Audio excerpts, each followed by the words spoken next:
Hi everybody and welcome back. It's part 5 of the Del Prado house. It's a big one today where the parcel's big. I think it's the kitchen floor, but I shall turn the camera around and open the parcel up and we'll see what we're encountering. Here we are, part 5. I've taken the cellophane off so you don't have to endure the horrible rustling sound, and I'm using the bits we've already made around the side to try and keep me in shot. So we have here the ground floor base left half and the kitchen floor paper.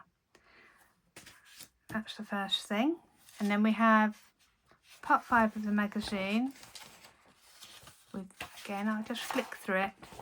I just love looking at these illustrations, really. Wow. Well, that's quite interesting given that we're making a Frida Kahlo house. And that is definitely, I'll have to read that, but that definitely looks pretty Mexican looking to me.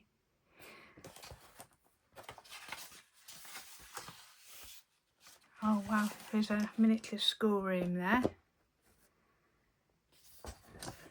So we're still basically looking at the history of dolls' houses. One of those German kitchens. The original ones of those go for mega bucks. I've seen a few of those for sale.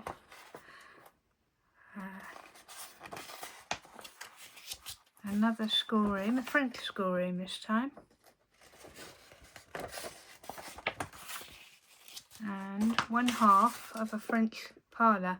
I think they do that a lot. They did that at the beginning. You get half a page, presumably so you have to keep buying the bits, not only to build the house, but to see what the other half of the page is. Right, so this is the floor, and it looks to me, oh no, it's not stuck on. It's not great. It's not for what we want. It's pretty wrinkled as well. I mean, these things are old now. You know, they came out in the 1990s, so some of the bits are not going to be in the best condition, however well they've been stored. So I'm going to discard that. Well, I'll keep it with the magazine. Oh, another thing to subscribe. Another thing to place a regular order. A bit late now, it's about 30 years too late. Okay, oh, so now this is getting exciting. We can, looks like we are going to stick the wall onto the floor. So actually construct a bit of the house, which is cool. And that is a great picture of what they wanted you to build, which is not really going to look anything like what we're going to end up with as far as the furniture, the decor is concerned. What I have got, instead of the floor that they provided, I bought this embossed terracotta floor. So that is what I intend to stick onto this kitchen, and probably the hallway as well. Because I just thought that's more Mexican, isn't it?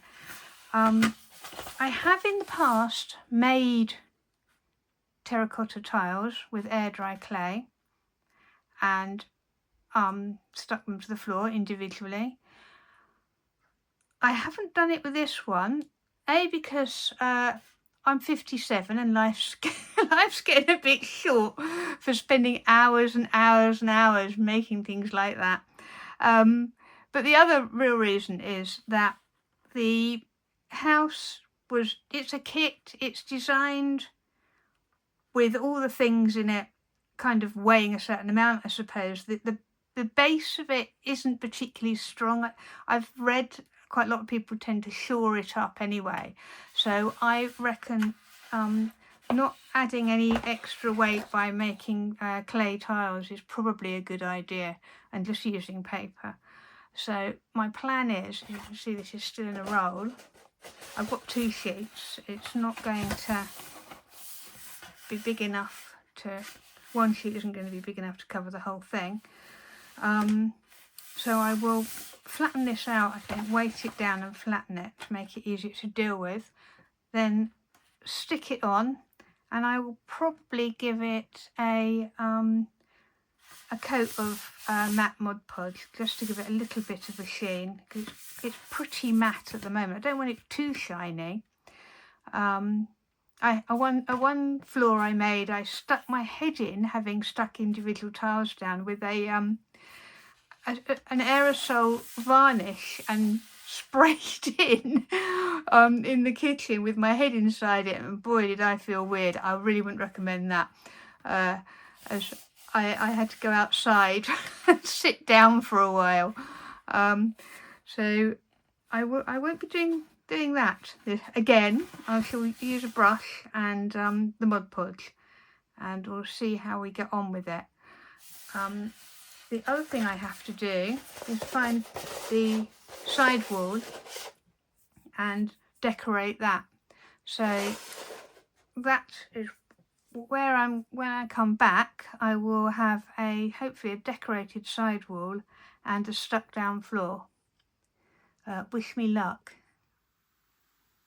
So I've painted the left kitchen wall. I did it with this very high kind of piece here. I don't know what you call it, wainscoting piece, I don't know, because I wanted to make the kitchen like the one in Casa Azul, Frida Kahlo's house, a little bit. And it seems to be, I've looked at a lot of Mexican interiors, vintage interiors, and they quite often have this two-tone effect with the first colour coming quite high up on the wall.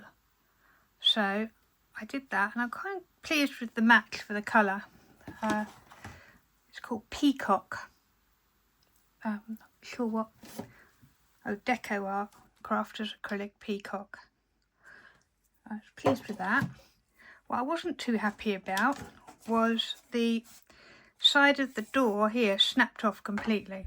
The wood is very old, and it wasn't great quality to begin with. It doesn't bode well for putting this thing together. I knew I was going to have to do a lot of bracing, as you can see there. I'm just hoping that, I tried to fit it back as closely together as I could. It just would not go back together without a little gap. So the doorway is going to be slightly off. But there's not much I can do about that. Really, I'm just going to have to, kind of problem solve as we go along. The other side, I've just painted it completely white, quite roughly. That's going to be the hall, and I'm going to have all my pictures going up the hallway and the stairs. Again, you can see where it's snapped. I will paint over that again. But there will be a door surround as well, so that will help strengthen it. But yeah, that's as far as I've got with this one at the moment. This is going to be a very short video if we just do this. So what I'm going to do is turn the camera off and then put you back on and just give you a quick tour of my craft room, because I don't know about you, but I'm always pretty nosy about where other people do their work. So yeah, I thought I'd just give you a quick look round. Okay, so we're just about to go in from the hall, and that's as far as the door opens. So it's quite a good way of making sure I don't put on any weight. And in we go. Oh, just squeeze round and go back to where the door was, and this is what it looks like. I'll start over here and work my way round. This is where I do a lot of sewing, and I do a lot of sewing miniatures as bedding. So this is mainly fabric, but we've all got one of these, haven't we?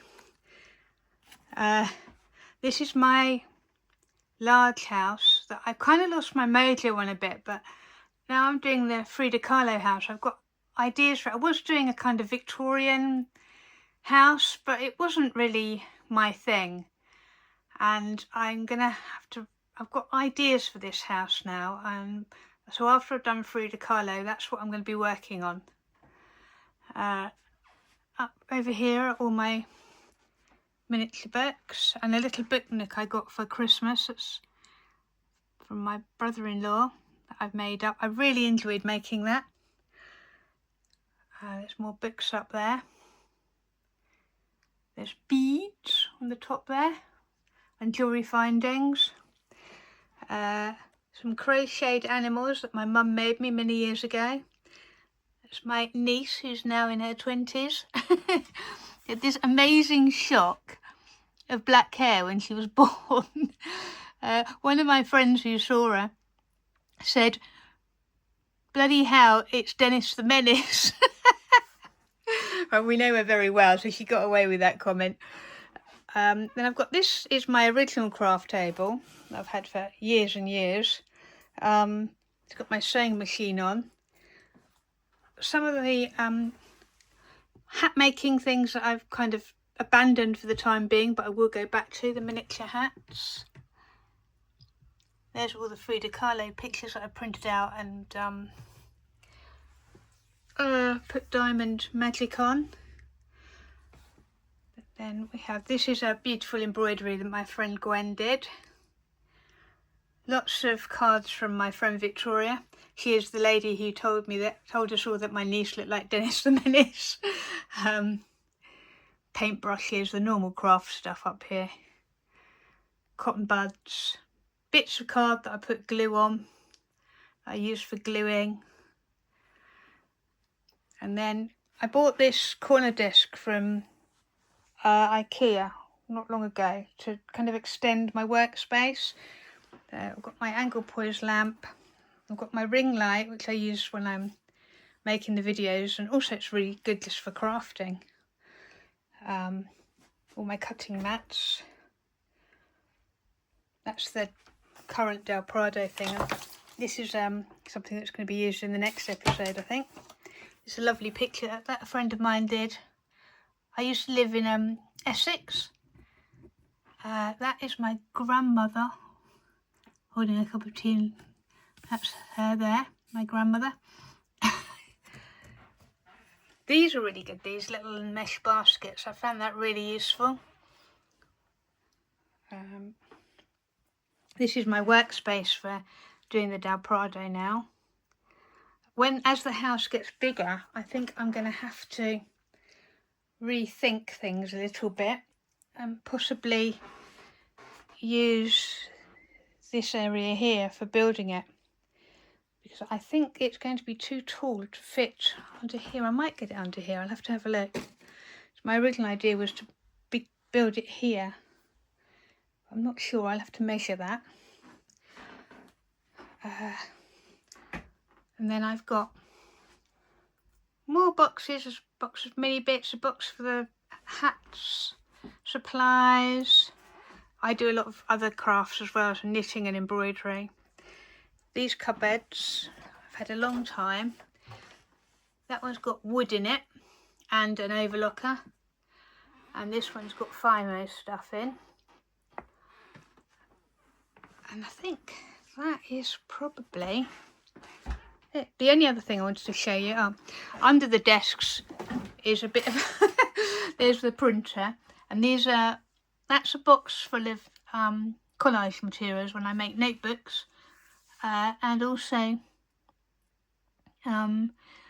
various empty boxes for when you're making things and you want to put little bits in. I find those really useful. Oh, down here there's my sandpaper box and my glue box. So they're quite, I'm left-handed, so I tend to put everything I use a lot is to the left of me. So the scissors and the paintbrushes are up there, and the glue all to the left of me, so I can just reach out and get it. And this is the box of that's absolutely full of the parts for the Del Prado house. I sorted out that box. This is what I bought it off Marketplace, and this is the box they came in. All the pieces are there, but some of them, the cellophane's quite brittle and some of them had fallen out. So we have this box here with the bits in that related to the house. So as we progress, I'm hoping that it becomes obvious what's missing and where it will be in that box. Well, that's clearly the bar. Don't need to be Sherlock to work that one out. But yeah, so thanks for watching. Please press like and subscribe. I'm trying to get the number of subscribers up. I don't know why really, because this is a project that I'm going to give to a friend and I'm just doing it because I enjoy doing it. But there is something quite, must hit the old dopamine when you get another subscriber. I think that's probably what it is. So yeah, I shall see you for, I think it'll be episode 6, as soon as I'm able. Thanks again.